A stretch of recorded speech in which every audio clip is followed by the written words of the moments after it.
You will come back, my friends. I'm doing this because I'm an eccentric millionaire. I don't want to get paid to lose. I want to win. If it were me, I'd bet everything. But that's me. I'm an aggressive gambler. Mr. Vegas. I admire your notion of fair odds, mister. Better lucky than good. Right. Hello and welcome to Unfocused Fantasy Football. Today I have Greg Holt, John Markman, and Gary is stepping in as a guest star for us today. Gary commissions a couple of leagues. He'll have some good fantasy advice for us. Gentlemen, we haven't been on for a couple of weeks. I hope everybody had a good Thanksgiving.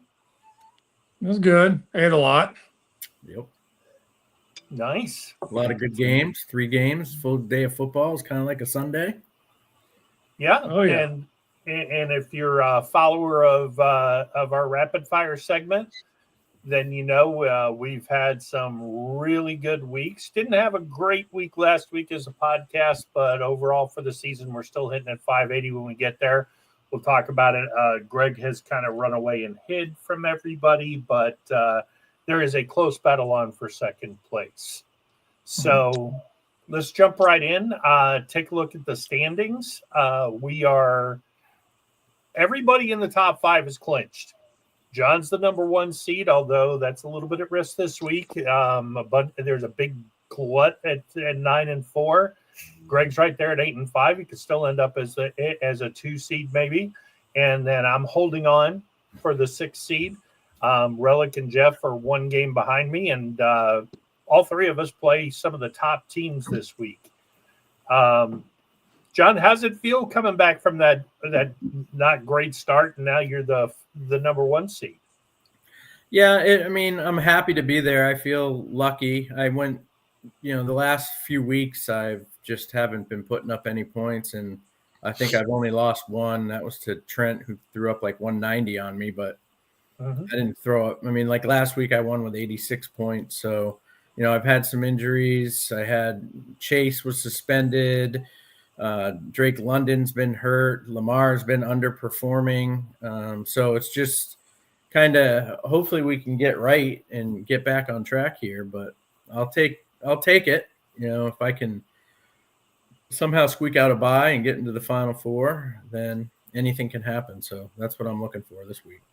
Yeah, absolutely. And Greg, you're locked down to the number 5 seed. It is possible that Relic, Jeff, and I could all pull upsets this week, and then you could jump up into the 2-3 seed there. Well, I'm facing John, so hopefully John doesn't have. In order to do that, John needs to not have such improved luck just for this weekend. But that's a tall ask, I know. But yeah, it was good to. It was good to clinch a spot in the playoffs. I had a good start this year, but then I went through a midseason draw, lost like 5 of 7. But I was able to win this weekend, so that was that's good. And looking forward to seeing what happens, because like John said, once you hit the playoffs, anything can happen. That's true. And looking at the top scores for the first time this season, I am not in the top 5, so I'm not happy about that. I'm now in the David standard, and of course, David couldn't be here tonight. But yeah, a lot of points scored. Trent has used his commissioner powers to somehow jump into number 1. Greg, you're sitting at number 2, so you're going to be dangerous in the playoffs. And then John actually was leading for a while, has fallen back to 5th. Yeah. So, some tough weeks here, even though I've been winning, so I'll take it. Yeah. Yeah, actually, what I thought would be fun before we do our start sits, I wanted to go back and talk a little bit about round 1 of the draft, because there have been a lot of mistakes this year. And what didn't look like mistakes before the season have turned into mistakes. Guys who were selected in the first round, we'll start with you, Gary. Who do you feel might have been the biggest mistake in a 10-12 man league getting picked in round 1? Well, I've never been a fan of, I see players do it, but I've never been a fan of the quarterback going.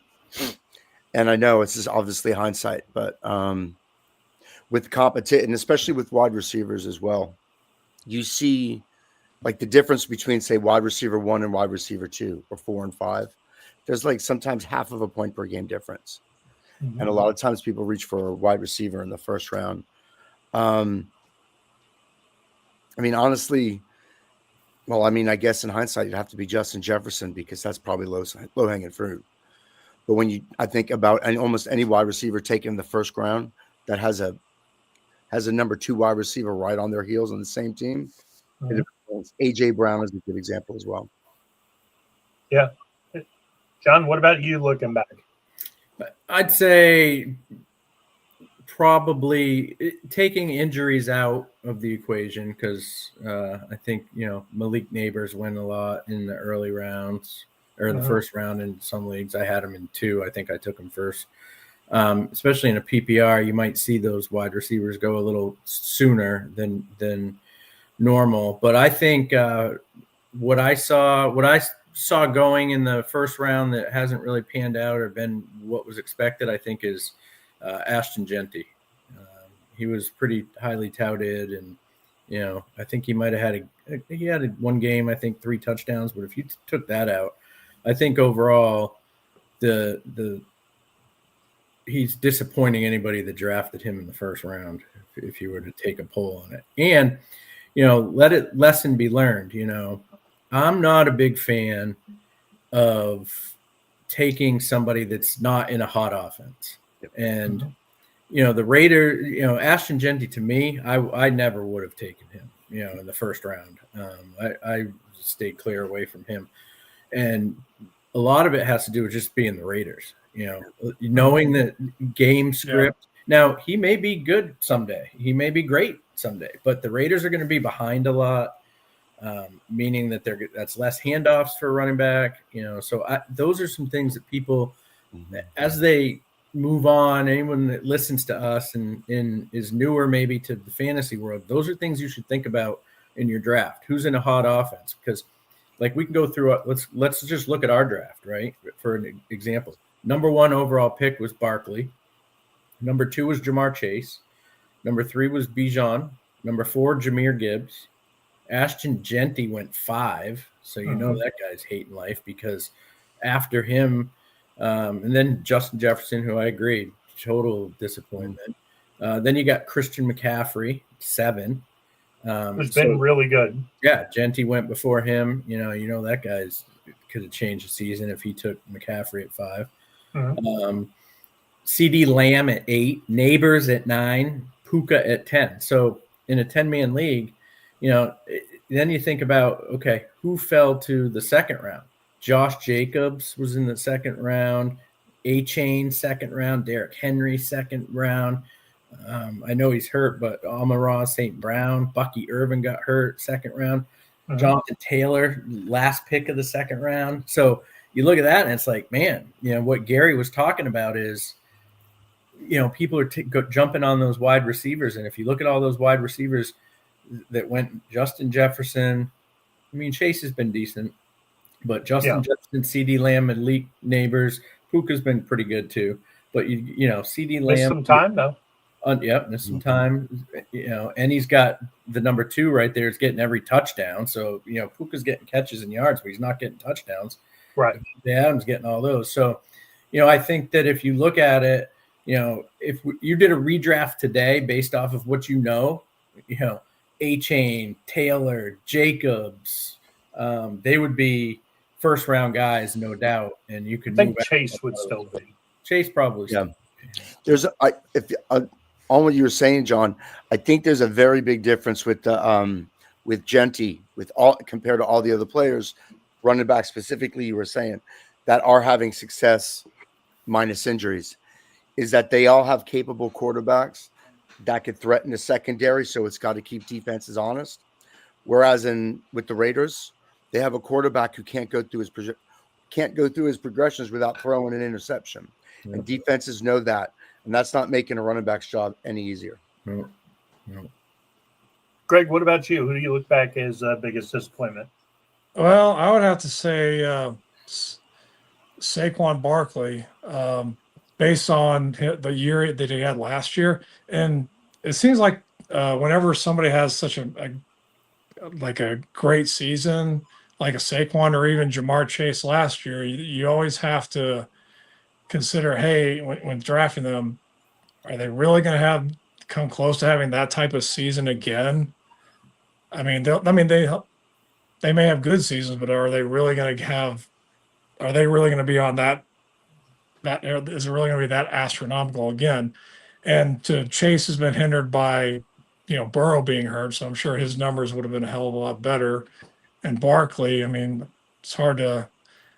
I mean, Philadelphia's offense just been that inconsistent this year, so that's part of it. And a guy that I would have loved to have before the draft, two guys, Brian Thomas and Chase Brown. Those were guys that I had wanting to have this year because I had them last year in the leagues and I did well with them.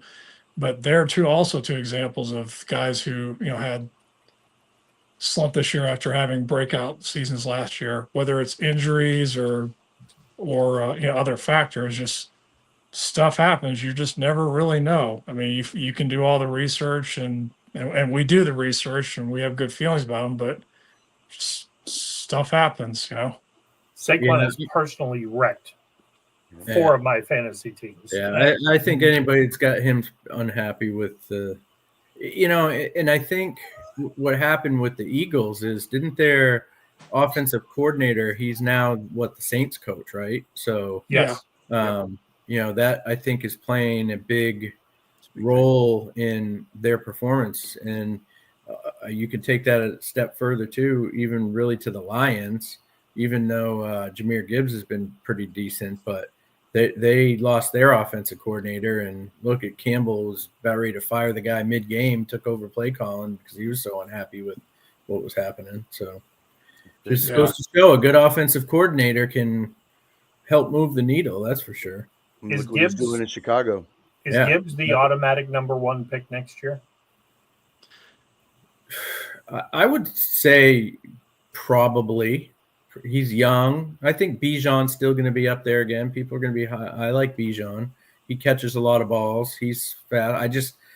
I'm as a fantasy owner of Bijan in a couple leagues, I hate that they have how they use him though. I'm like, God, just feed this guy the ball because they throw in what's the other guy? Algier. Algier gets just too many touches for my liking.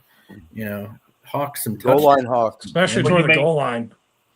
You may not like my start instead of the week then. So let's transition over to that. We'll put you on the spot on it, but we'll let you have a little time. So Greg, who we starting, who we sitting this week? I am starting Chris Olave of the New Orleans Saints. I know offensively they've been bad, but he's been the one decent performer for them. Only 2 of his, and he's only had 2 games where he didn't score double digits, and he had 15 points, almost 15 points last week despite having a back injury. And he's going up against the Bucs defense, who have given up the 4th most points versus wide receivers over the last 4 weeks.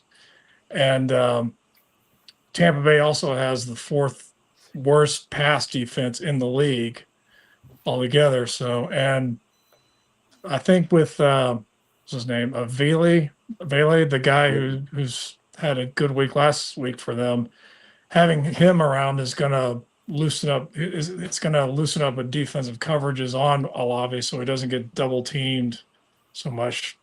I think he'll have a good week. Absolutely. Who you sitting? I'm sitting David Montgomery. I mean, he averages 4.4 yards a carry, but the problem is, as we've talked about with Gibbs having the year that he's had, it's affected Montgomery's volume. He's had 10 or fewer touches in 3 straight games, and his snap share is lesser than 40% over those 3 games.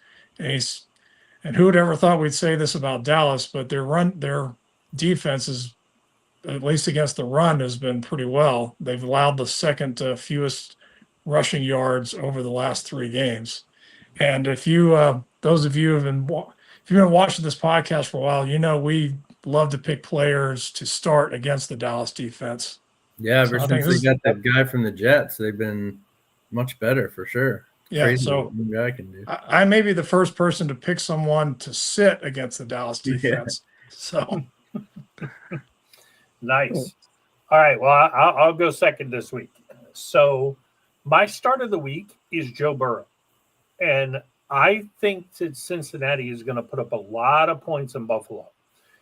Buffalo was not impressive against the Steelers. I don't think the defense was very good. The receivers were running wide open. There was 35-mile-an-hour winds. Aaron Rodgers played like shit. And I think Joe Burrow will find those holes and exploit the Buffalo defense. Like, unfortunately, the Steelers couldn't this week. The Buffalo is also prone to playing some bad football. They're not a very good football team. They got lucky and ran into an even worse football team this past week. I do think Joe Burrow, who really came on in the second half of the Baltimore game, I think he's going to put up a ton of points this week. I love Joe Burrow against Buffalo. Do you like Joe Burrow better than Josh Allen? Yes, I do. Even I though think Josh Allen's going against the Bengals. their I have to make defense this is decision actually in the league, so I'm just trying to get. I'm sticking with Allen because it's the Bengals D. They've been a little better lately, but I can see Burrow. Maybe game script wise, they get behind and he just chucks the ball. And in that league, I have Chase as well, so the Burrow Chase double down. yeah. But it's like, man, it's hard to sit Josh Allen too, even though he hasn't been spectacular. He's had a couple good games, but. So Yeah. I'm just curious, you guys take on that, Josh Allen or Joe Burrow, and they're playing each other. Right. and the game's in Buffalo, right? The game's in Buffalo. There's the But Josh Allen is coming off of 2 not great weeks. Yeah, and, that's what I'm saying. And he hasn't played great all year, and he turned the ball over. So the Bengals defense sucks, but they've actually played a little better the last 2 or 3 weeks. Mm-hmm. So Who were the offensive lines they played 2 weeks ago before placing the Ravens? who the Bengals. Yeah. Patriots. Pretty good. Yeah. Well, Patriots, on paper, and they've been a good offensive line. Didn't they have 1 or 2 of their starters out, get taken out 2 or 3 weeks ago? I mean, I'm just saying. Yeah, we didn't have, and I say we, Gary, I'm a Patriots guy. Yeah. The guy from Philly, we got from Philly, the interior guy, Milton Williams, I think, is that his name? Yep.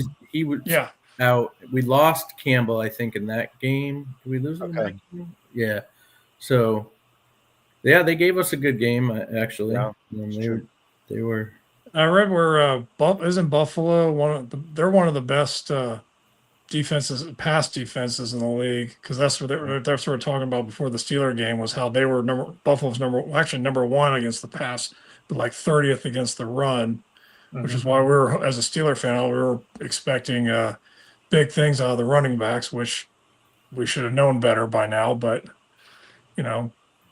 there is that to consider. But to me, it's just a question of which Cincinnati offensive line shows up. Can they protect Burrow long enough for him to be able to make things happen? So, yeah. Now, I said of the week John isn't going to like very much, and then on the surface, this is going to seem like a bad idea. But if you have options, sit Bijan Robinson. Seattle on the East Coast has won their last 12 games. They are a different animal when they come east. It's totally different from what you normally get from a West Coast team. Seattle doesn't just beat East Coast teams. They beat them pretty bad. I mean, they're not hanging on and getting 1-score victories. They're winning by 2 and 3 touchdowns. Darnold has not played great the last month of the season, but he's been okay. Seattle's defense, they have the horses to go play man against the Falcons. I don't think they have any fear of the Falcons wide receivers with Drake London and Mooney and all those guys. I think they will stack the box. I think they'll get cute and give Algier the touches when they should be giving Robinson. I hate this matchup. Now, if you have Bijan Robinson, you're probably going to play him anyway. Yep. But if you're in some, I mean, if you have good enough guys Yeah. that you can sit Bijan, then you're probably like 13-1 or 12-2, and got lucky with Jonathan Taylor and Smith and Jigba and all the. But I mean, or you're 6 and 7, and you quite don't want frankly, to not make the playoffs because you benched them. yeah, quite frankly, if you're benching Bijan, you're an idiot. well, I will tell you You may this. think that he's got bust potential, but bench him, I just don't see that.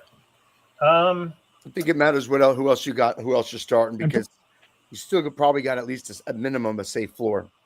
Yeah, Drake can catch 4 balls. If they get behind, he's still going to get the dump off passes. And Drake London missed last week's game. Is he on track to play this week? Questionable, but leaning towards playing. Well, then his availability. You got to consider his availability as well. Yeah, that's where they stack the box a little more if Drake London's not playing, because then who they got? Mooney, Pitts, underwhelming. And then you got old man, what's his name, throwing the ball. So Cousins. Yeah. You look at since week 8, he's had some not great games. Miami, he put up less than 6 points.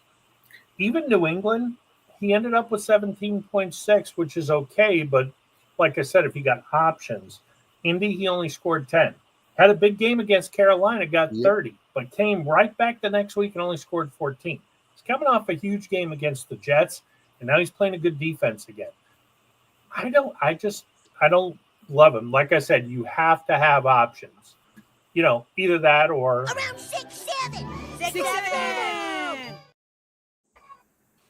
You sit him down and then you take your chances. But that being said, I'm not sitting him down for RJ Harvey.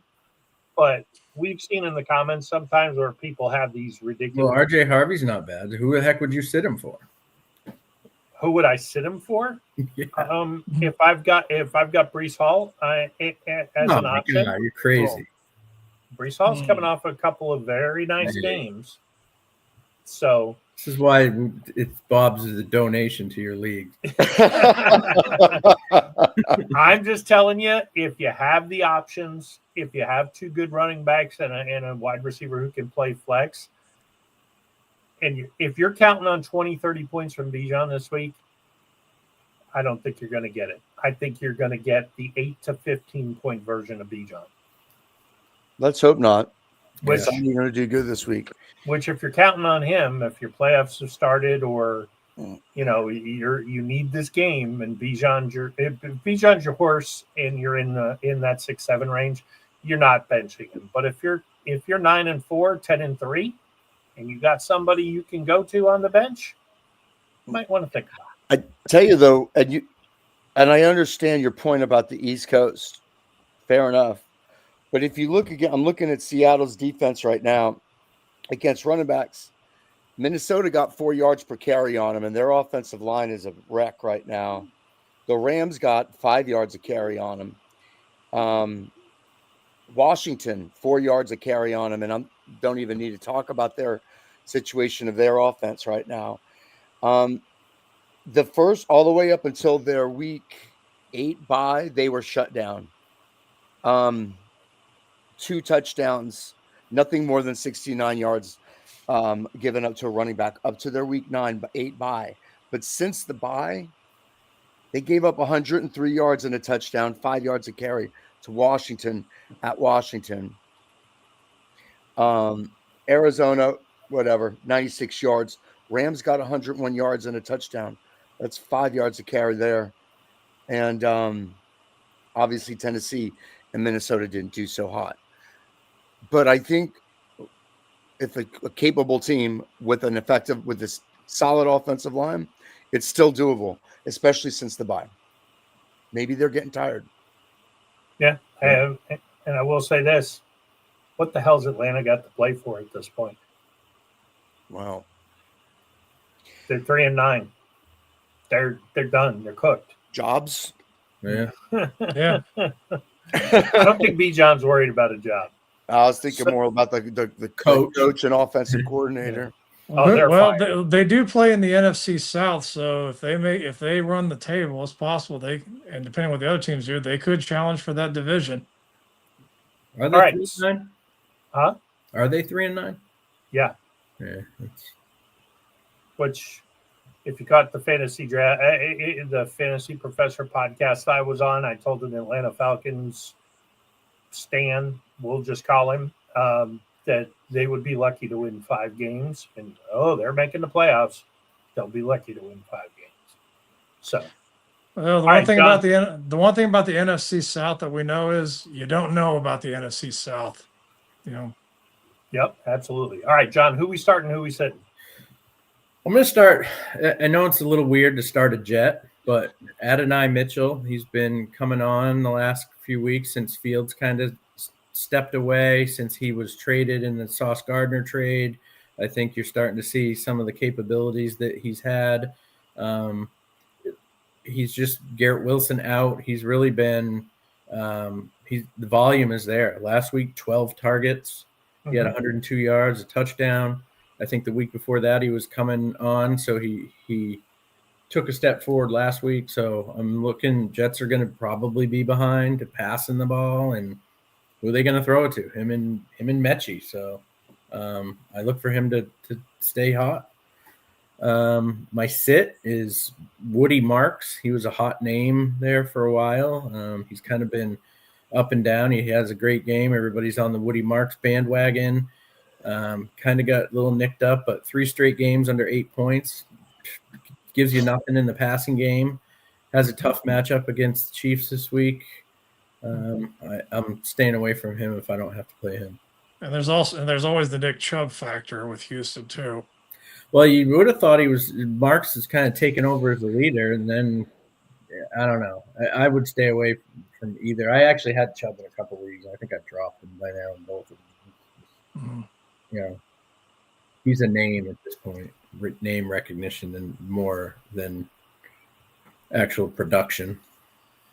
Well, that's true. Otherwise, he'd still be with Cleveland. But that's going to be.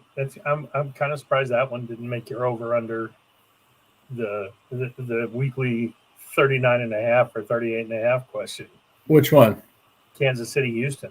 It's I don't think that's going to be a very high scoring game. It might not be. I think Cleveland's been part of every over under. One, they got a crappy offense and they got a great defense. So yeah, they can score and no one can score against them. All right, Gary, without further ado, who you starting, who you sitting? I think I'm going to be – I picked him up waiver, believe it or not, but I think I'm going to go with I'm going with Jared Goff over Jacoby Brissett this week. As really – I know a lot of people are benching him.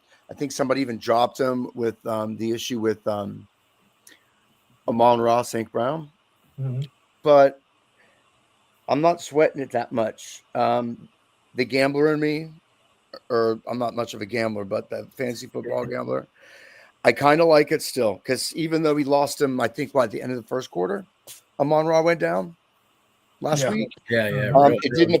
It didn't affect Goff at all for the rest of the game. His stats were still good.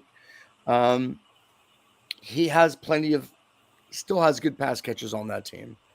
I mean, I don't know. They're playing Dallas.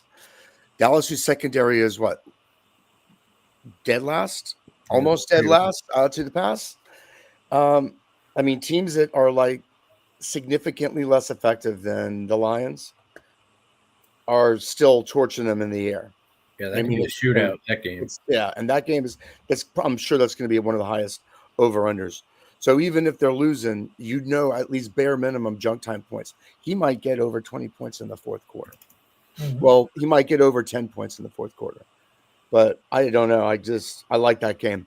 And of course they're going to have trouble running against Dallas. That's not I think they have the number 3 ranked run defense since acquiring Quentin Williams. Over under is 54. It's the highest of the week. There you go. So it's not going to be easy for them to run on them. But fortunately they got 2 running backs that can have absolutely no trouble catching passes as well. All right. So who are you sitting? Oh, I told Jacoby Brissett, who I've actually been riding ever since Jackson Dart got hurt a few weeks back. Actually, a week before Jackson Dart got hurt, I plugged in Jacoby Brissett. and it's been doing me quite well. But no, I think until he's gonna have Marvin to go to the Harrison bench comes this week. back. Harrison comes back, and the offense kind of shits the bed last week. With him out, they're feeding the Wilson guy. The McBride's going off, and last week Harrison comes back. McBride doesn't do shit. Wilson doesn't do shit. I think we've talked about Harrison a couple times on here. I've actually a couple of plays start sit sites that I've looked at. They actually said to start Jacoby Brissett. So it's interesting. Oh no, it's interesting. Their reasons versus yours. Yeah, and they're playing the Rams. And the Rams I get it.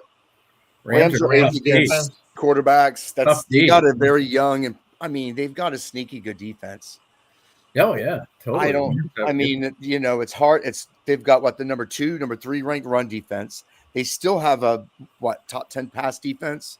That's probably the most balanced. Yeah, they get a lot of pressure on the quarterback. I could see Brissett taking some hits and being lucky to even last this game. Yeah, it's just that game is too risky for me. Not against that defense. Yeah.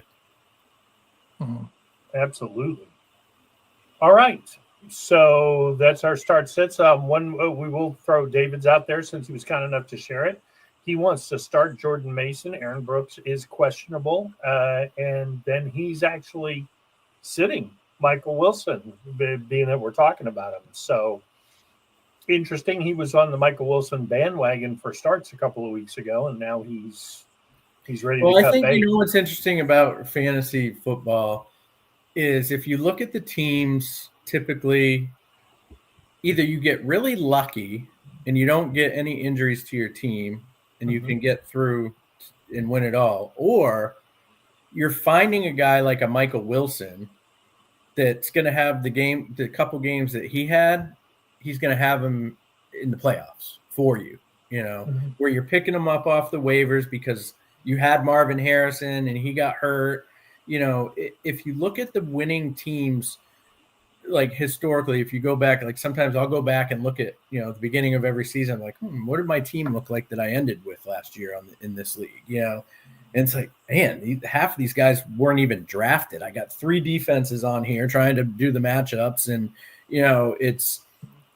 but the winner always has some squirrely couple guys that, just are going to get the volume because somebody else is hurt or, so those are you got to try to look for those, especially when you're in 12-man leagues and stuff, 12 plus. The guy you brought up as your start, AD Mitchell, who would have figured at the start of the year he was barely getting on the field for the Colts. He goes to the Jets, and because of the injury to Garrett Wilson, he had the week that he's seeing the targets that he is now. Yeah.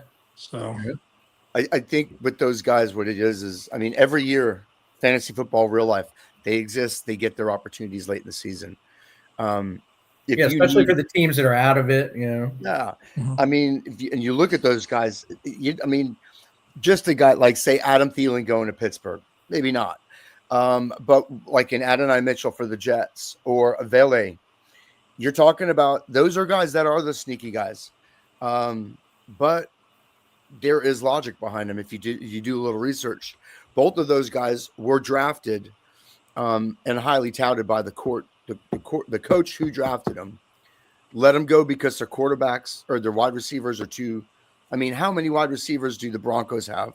The competition that Vele had there was pretty thick, as well as Adonai Mitchell and Indy. But both of them were sneaky. But I remember highly touted to get Mitchell. I'm like, damn, out of college. Check around. Yeah, let's get this guy. Yeah, right there.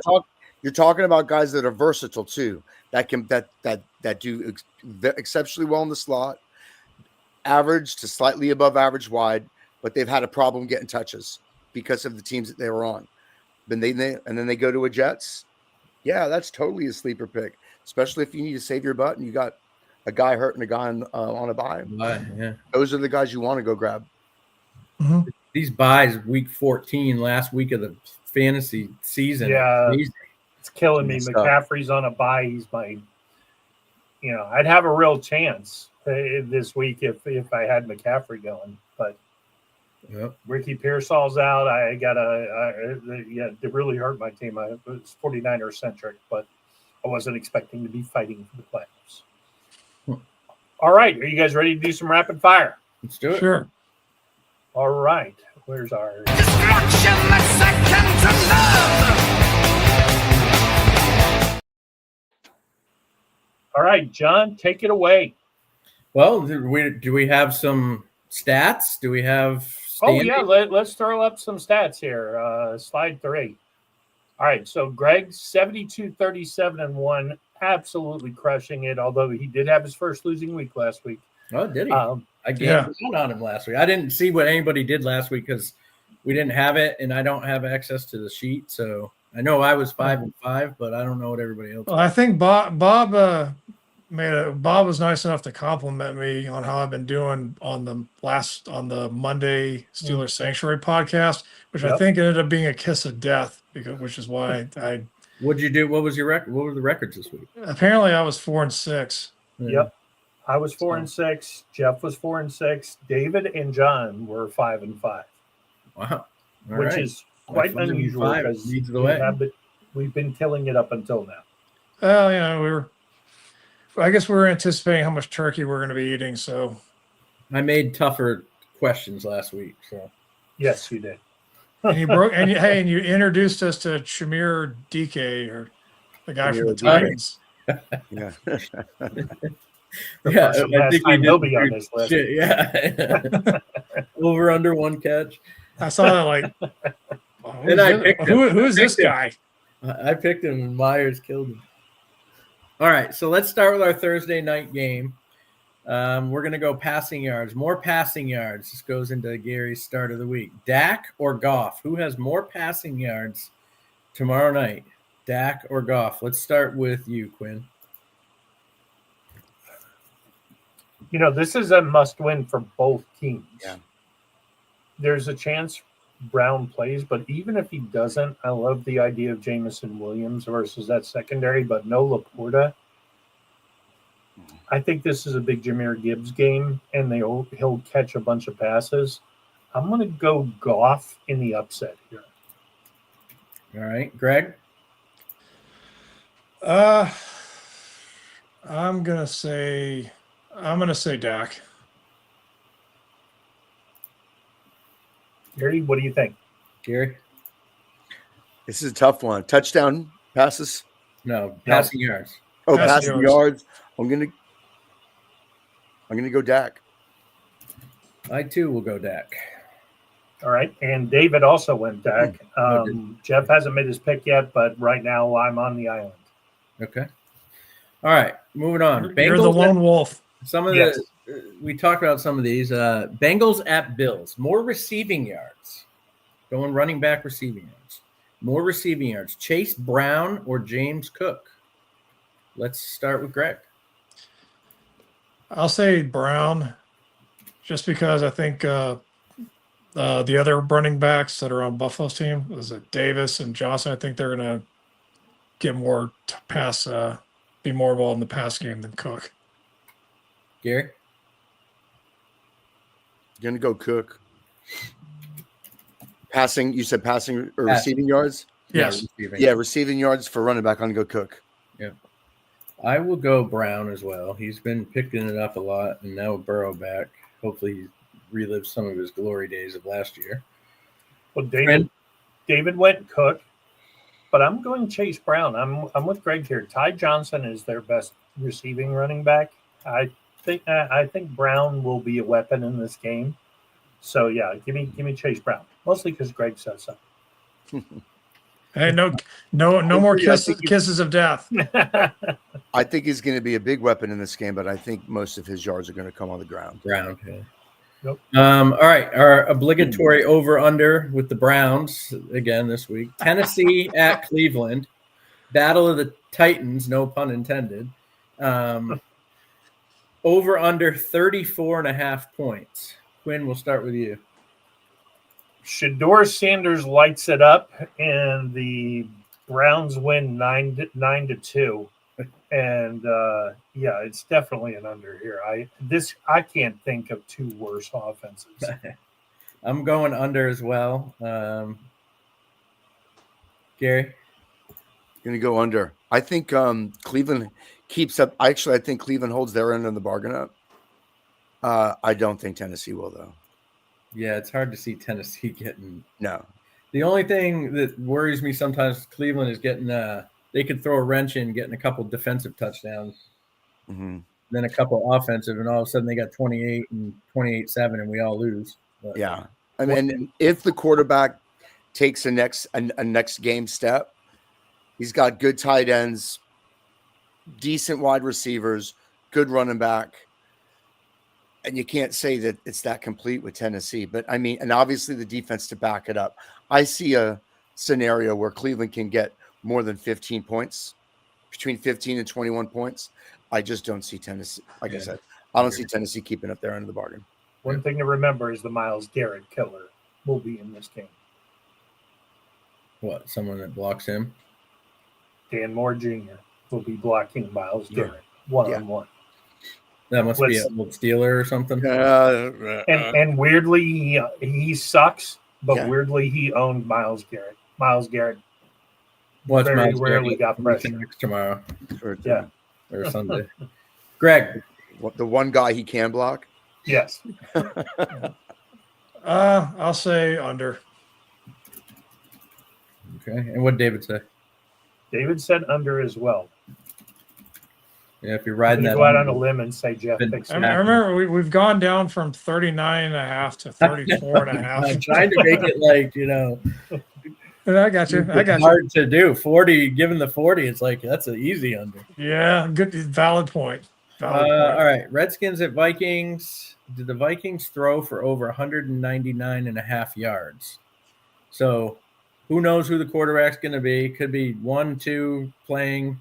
The combination of whoever plays, however many, over under 199.5 against Commanders. I keep calling them Redskins. Yeah. Gary, we'll start with you. Can you repeat that one more time? Over under for Vikings passing yards, 199.5. No, under. Dude, if they go to the backup ish, God, what do you throw? 4 picks last week? 6? I mean, he made J.J. McCarthy look He made palatable. J.J. McCarthy look like God. And McCarthy, even if he does play, he's coming back hobbled. That's going to be ugly. And he's terrible anyway. Yeah. J.J. McCarthy is officially starting. Really. Okay. So he'll get like $160. I actually think because the Commanders, if Jaden Daniels plays, I'd say under, but I'm going to bank on Jaden not playing, and I'm going to say over, and Justin Jefferson will get 80 yards on 1 catch. Okay, Greg? I'll go under. What did David say? David said under. Quinn lone wolf in it. I like it. Well, Jeff may agree with me. Maybe. Saints at Tampa. More receiving yards. Chris Olave or Egbuka? So Egbuka's been kind of struggling a little bit lately, I think, since Evans kind of disappeared. But I'll start with this one, and I'm going to say Olave. I like Olave. And he's been doing good to Greg's start of the week, so I'll ride that with Greg. And Greg, your pick. I'll say Olave too. Gary? Reluctantly, Olave. Egbuka's stats actually were really good when Mike Evans was on the field this season. That's what I'm He saying. had Yeah. his best stats. Since Evans went down, Egbuka's You got Godwin comes back, and he kind of takes away from Egbuka's slot, some of his slot shots. And last I checked, Godwin is questionable. So if you've got Egbuka and Evans on the field at the same time, I'm actually debating. I have him, and I'm debating, do I want to put him in my flex if Kyle Monangai doesn't play? I've got Egbuka on mine too, and I sat him last week, and I'm still unsure what I'm going to do with him this week. Yeah. So Yeah, I think Olave is the better or the safer bet, but just don't be surprised if Egbuka gets 112, 118 receiving yards. well, then let Olave get 130. Yeah. This could be a Bucky Irvin week. Well, last week, Olave had 4 for 47. Egbuka 4 for 42. I'm gonna bet on Baker over Tyler Shuck. I'm gonna go with Buka. And what Dave said? Dave said Olave. Okay. Did you say Olave too? Colts at Jags. More rushing yards. Jonathan Taylor or all of the Jags running backs combined? Let's start with you, Quinn. I think this is a breakout game for Jonathan Taylor. He's been okay the last couple of weeks, but not like he was earlier in the year. He gets his MVP candidate back on track. I think the Colts have to have this game, otherwise they're headed for third place in that division. Yep, I agree. I'm taking Taylor as well. Greg? I'll take Taylor. Gary? Same. Crazy. John, did you take Olave or Buka? Who? You. I picked Olave. Okay. And who David picked, Taylor or Jags? He picked Taylor. It's a clean sweep on Taylor right now. All right. Lone wolfing. You're going to you guys' train wreck of a team. Steelers at Ravens. Ugh. Let's go to a Derrick Henry prop here. Over under for Derrick Henry, 89.5 yards. Start with you, Greg. I'll say over. Gary? Over. I'm going to say over too, although he's kind of underperformed, but yeah, well, I think the Steelers are reeling. Bills game? Yeah, I think the Steelers are reeling right now. They're just I feel that the Steelers are in uncharted grounds right now. Like they've been mediocre for years, really, like good enough to not be bad, bad enough to not be good. Yeah. But right now I think they're really bad enough to not be good. So I could be wrong, but going back to last season, when we first played the Ravens, we did a very good job of stopping the run as good as any team could be expected. And then by the time, and I think we kept them under 100 yards, one of the best teams to stack up against them. By the time we played them again at the end of the season, Tomlin wanted to take over more of the play calling or defensive scheme and totally wrecked it. And we didn't stop. We couldn't stop him for anything. He ran through us, made us look like flies. And I think the rookie guy's not playing this week, I don't think, right? Harmon? No, he's not. Harmon is not playing. Harmon's out. Queen is underperforming. And after what Derrick Henry did to us last season, I honestly don't even know if I could put any stock in him having a slightly lesser season this year. Unfortunately, it's going to get ugly. Okay. Quinn? Derrick Henry hasn't gone over 89.5 yards, 8 of 12 games. I know. So this is not a lock by any stretch of the imagination. I think the Steelers, because of how they got run on against Buffalo, because of what happened in the playoff game last year, they may come out in goal line because Lamar Jackson is not having a good year. I think they will do everything they can to stop the run. I think Derrick Henry goes over, but Baltimore will run for 150 yards. I just think Keaton Mitchell is going to be a problem for the Steelers. All right. And what did David take? I'm on the island. Everybody took over. I took under. You just said I think he'll be over. No, I said the Ravens will run for 150 yards, but I don't think Derrick Henry will run for 90. That's not a bad take, Bob. Okay. Bears at Packers. More rushing yards. Swift or Monangai? Greg, we'll start with you. Swift. Monangai's questionable. Quinn? Swift has been really good the last couple of years. Sorry, I'm jumping in there. I'm going Swift as well. Jerry? It's Wednesday, and a lot of injuries come up on Wednesdays that are just maintenance related. Yeah. And I have Monangai on my team. I'm going Monangai. I think I got to go Monangai on this one. Swift, you always got to worry about that groin with Swift. I'm going Monangai too.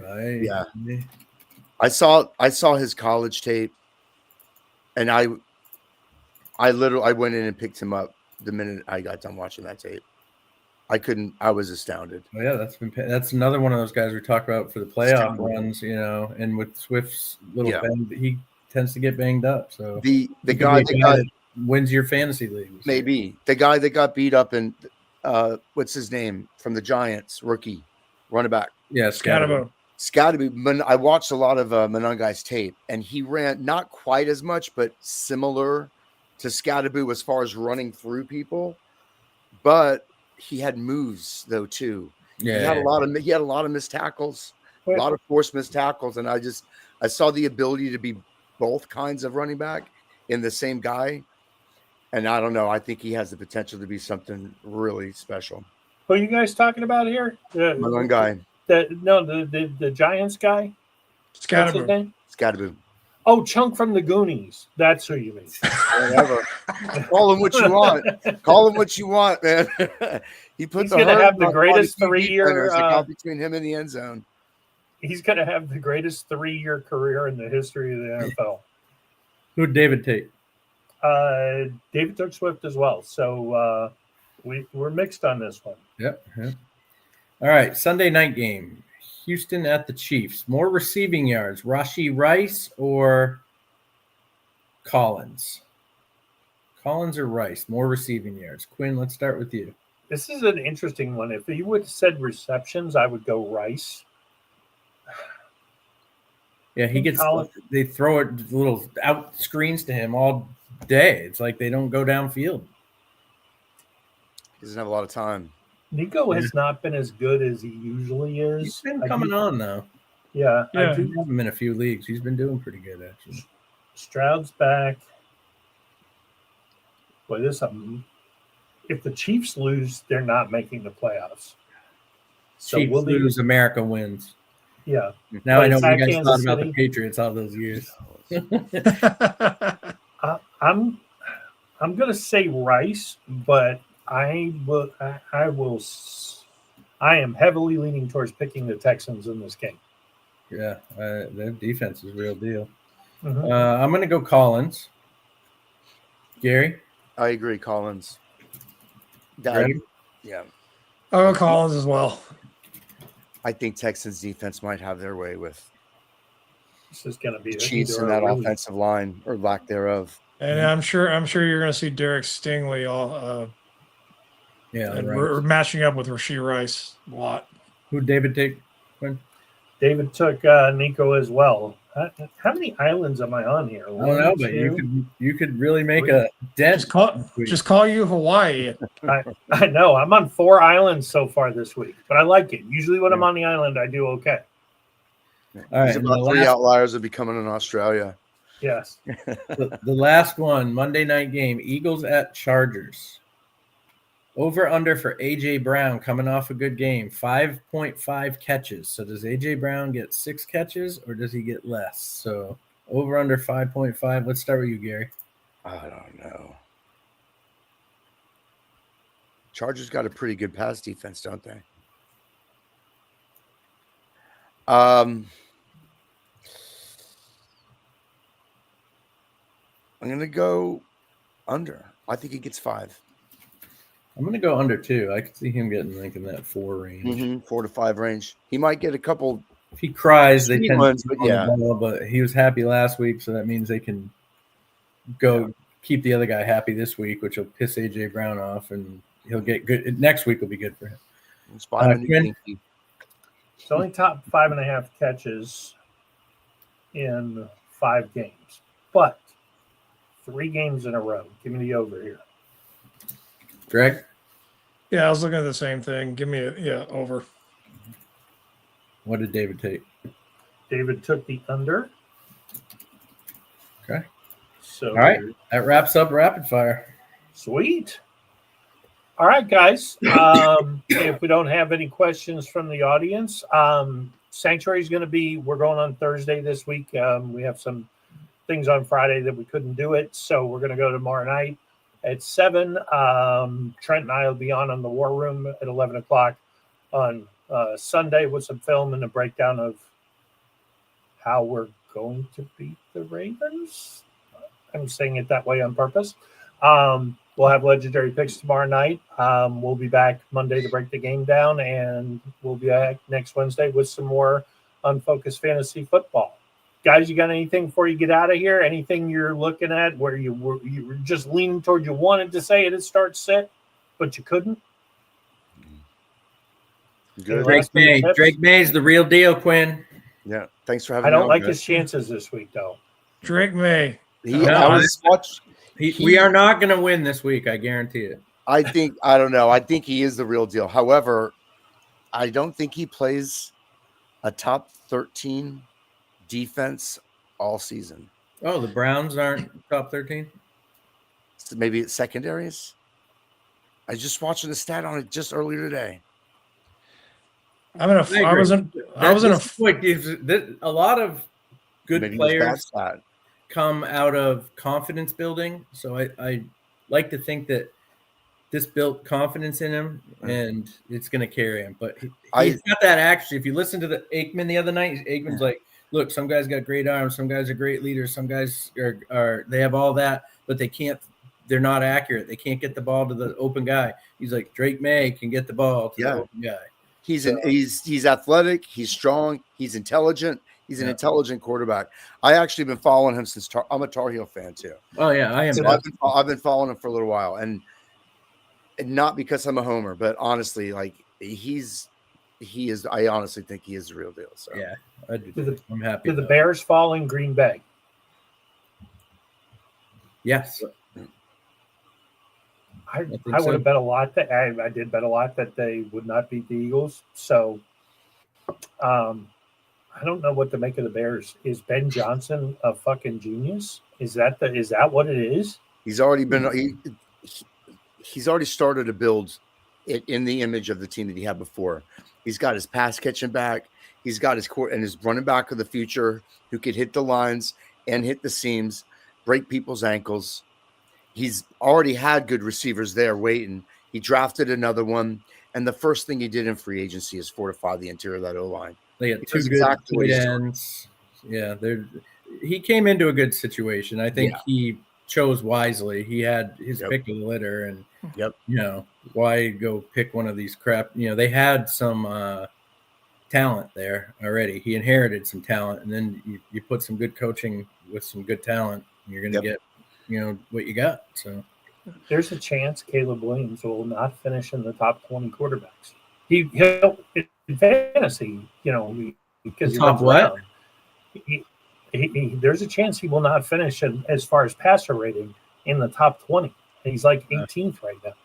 Yeah. Now, fantasy is a different story because the legs are a big factor, but this could end up being the lowest rated quarterback on the number one seed in several years. I'd be surprised if they hold on to the number one seed, but we'll see. Yeah. But Super Bowls have been won by lesser quarterbacks. True. I have a question. Do we see the Jags take control of the AFC South? Mm-hmm. And the Colts run is maybe for at least a game. I mean, that's a good. I mean, we're in first right now. I'm in Jacksonville, so they're in first right now. So I don't know, man. I still the Trevor Lawrence, but I don't believe in Daniel Jones. I think he's mediocre, but they played some weak teams early in the year too, which could they're a little fool's gold. I don't know. I don't. Neither of those teams scares me to win at all. So, it's supposed to be shitty weather here on Sunday too. So, how far out is Houston behind first place in the division? A game. A game. Yeah, both the chance. Both the Colts that game where they were up 20 and lost it in the fourth, gave up 21 in a row. Yeah, both the Colts and the Jaguars are 8-4, and the Texans are 7-5. Yeah, you still have enough games left. I don't know if the debate is between the Colts and the Jags. I don't think it's a good bet because for the Colts to win it, they have to get past the Jags and the Texans. Texans are too hot now. And I don't know if the Jags or the Colts have an offense that's built to take what the Texans are dealing out right now. Well, one thing to look at with the Colts. So they play the Jags. They have to split with the Jags because this is what they close with. The Jags, Seattle and Seattle. Kind of a toss-up. 49ers, loss. Colts, and they played the Texans twice. Or one more time. I'm sorry, one more time. Who is this? The Colts or the Jags? The Colts close with the Jags twice, the Texans once, the Seahawks, and the 49ers. They could easily go 0-5. It's possible. You're right. You are right. What's the Jags? It's ridiculously easy, but I mean, obviously they do play the Colts twice. Hang on, what's the Jags? I got it here. The next week they play the Jets at home. Then they go on the road to the Broncos. That'll be tough. But then they go on the road to Indianapolis again, and they end the season in Jacksonville against the Titans. Yeah, I don't see them going 0-5. So no. And Houston's got Chiefs this week, so that could be tough for them. But I don't know. That's a good question, Greg. That's a good question. I'd like to say yes, but so the Texans have the Chiefs, which the Chiefs aren't the Chiefs. So yeah. Jags beat them, but they also get the Raiders and the Cardinals. Yeah, and the Chargers. And the Chargers. And bear in mind, the Chargers are playing under the curse. Yeah. They don't disrespected have an offensive line left. No, well, they disrespected the terrible towels. So they were lucky they played such a lousy team last week. I do not like the Chargers will find a way to miss the playoffs. They usually do. And just remember, you fuck with the terrible towel, your season goes to shit. That's true. It's a scientific fact. Yeah, it is. It's like every time somebody does it, they tank. Jags lost 10 in a row when they did it. I mean, the Titans, I think they lost 18 in a row, and Jeff Fisher officially apologized to the city of Pittsburgh to try to break the streak.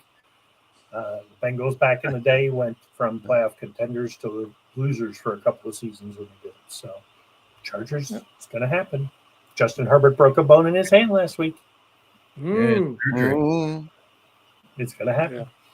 All right, guys. Everybody, thanks for watching. We had a good crowd here tonight, and didn't get a bunch of questions, but at the same time, if you guys want to ask fantasy questions, that's what we're here for. Like I said, we'll be on tomorrow night, special time. Until then, thanks for watching, and we'll talk to you soon. Well, take care, man. Gotta get back. Sure. Take it easy, dude. Oh, yeah. I know that you will. Yeah, well, the dude abides. I don't know about you, but I take comfort in that.